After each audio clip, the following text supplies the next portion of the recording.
Hello মা, আমি launch থেকে নাইমা এখন বাস টার্মিনাল আছি। বেশি দেরি তো নাই, ধরেন আইতে 2টা-3টা বাজবো। পরাই এক লগে মার্কেটিং করবো। আচ্ছা মা। এ বাস দাঁড়ান দাঁড়ান দাঁড়ান।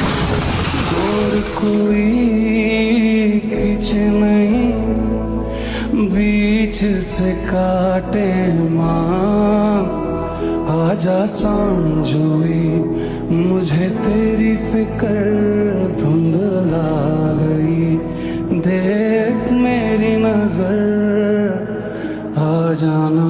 হায় রে জীবন রে, বাড়িতে যাওয়ার লেগে একটু তাড়াহুড়া করার কারণে কোন মার বুকটা জানি খালি হয়ে গেল গা।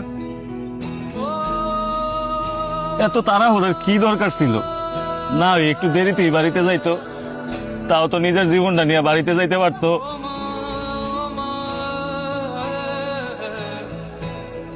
একটা বার চিন্তা করছস এ পরিবারের ঈদটা কেমনে কাটবো? ঈদে সবার স্বপ্ন বাড়ি যায় না, কারো কারো লাশও বাড়িতে যায়। এটাই হয়তো পৃথিবীর নিয়ম। सामने आ जाना